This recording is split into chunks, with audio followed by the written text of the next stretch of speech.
আসসালামু আলাইকুম ওয়া রাহমাতুল্লাহি ওয়া বারাকাতুহু। সম্মানিত দর্শক শ্রোতা মণ্ডলী, আমি আপনাদের সামনে কুরআনুল কারীমের মর্যাদা, কুরআনুল কারীমের ফজিলত সম্পর্কে কিছু আলোচনা পেশ করছি।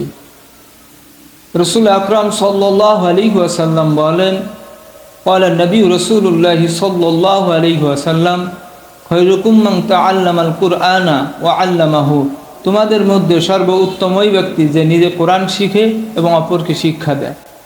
রাসূলুল্লাহ সাল্লাল্লাহু আলাইহি ওয়াসাল্লাম আরও বলেন, যারা তার সন্তানকে কোরআন শিক্ষা দিবে, কাল কিয়ামতের ময়দানে যে ব্যক্তি তার সন্তানের কোরআন শিক্ষা দিবে, এর বিনিময়ে ওই পিতামাতার মাথায় ফেরেশতারা কাল কিয়ামতের ময়দানে নূরের টুপি পরিধান করাবেন।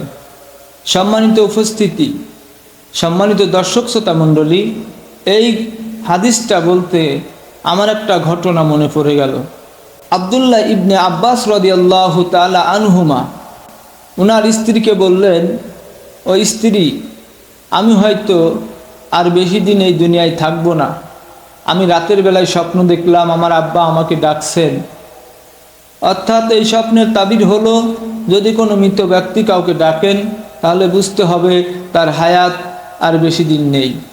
তো যেহেতু আমি আর বেশি দিন এই দুনিয়ায় থাকবো না, তোমার গর্ভে যে আমার সন্তান রয়েছে, ছেলে হোক বা মেয়ে হোক, তাকে কোরআন শিক্ষা দিবে।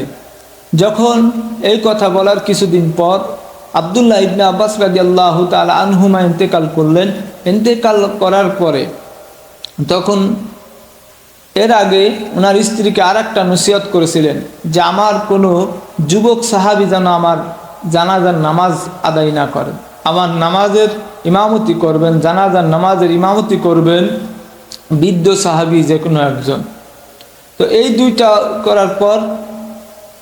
দুইটা নসিহত করার পর উনি বিদায় নিলেন দুনিয়া থেকে। বিদায় নেওয়ার পরে ওনার স্ত্রী পর্দার আড়াল থেকে সাহাবীদেরকে জানায় দিলেন যে আমার স্বামী বলেছেন কোনো যুবক সাহাবী যেন তার জানাজার নামাজ না পড়ান।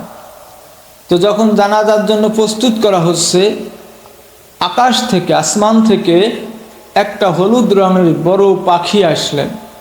এসে আব্দুল্লাহ ইবনে আব্বাস রাদিয়াল্লাহু তাআলা আনহুমার মাথার কাছে বসলেন। যখন দেখলেন সাহাবীরা উত্তেজিত হয়ে গেলেন। যখন যিনি বৃদ্ধ সাহাবী জানাজার নামাজ পড়ার জন্য উপস্থিত হলেন, তখন উনি বললেন, দেখা যাক পাখিটা কি করে। তখন মুখটা খুললেন।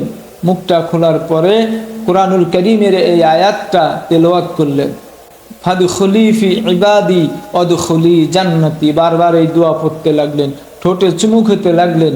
খেতে খেতে যখন অদৃশ্য হয়ে গেলেন পাখিটা, অদৃশ্য হয়ে যাওয়ার পর নামাজের জানাজা শেষ হলো। শেষ হয়ে যাওয়ার পরে যখন কবরের ভিতরে নামাবেন, দেখে হাজার হাজার পাখি এর ভিতরে রয়েছে। যখন পাখিদেরকে বললেন তোমরা কি চাও, তখন পাখির জবান খুলে গেল। পাখিরা বললেন, আমরা সাধারণ কোনো পাখি নয়, আমরা হচ্ছি আল্লাহর ফেরেশতা। বললেন তোমরা কত আছো? বললেন আমরা কুরআনুল কারীমের আয়াত সংখ্যা যত, আমরা পাখিরা রয়েছি তত। বললেন তোমরা কতদিন থাকবে? বললেন আমরা কিয়ামত পর্যন্ত আব্দুল্লাহ ইবনে আব্বাস রাদিয়াল্লাহু তাআলা আনহুমার কবরের ভিতরে থাকব। কারণ তিনি নিজে কুরআনুল কারীমের খেদমত করেছেন, নিজে কোরআন শিখেছেন এবং তার সন্তানকে কোরআন শিক্ষা দেওয়ার জন্য তার স্ত্রীকে সে ওসিয়ত করে গিয়েছেন। সম্মানিত দর্শক শ্রোতা মণ্ডলী, আমরাও আমাদের সন্তানদেরকে দুনিয়া শিক্ষার পাশাপাশি কুরআনুল কারীম শিক্ষা দিব এবং দ্বীনি শিক্ষা দিব। আল্লাহ তাআলা আমাদের সবাইকে সে তৌফিক দান করুন। আসসালামু আলাইকুম ওয়া রাহমাতুল্লাহি ওয়া বারাকাতুহু।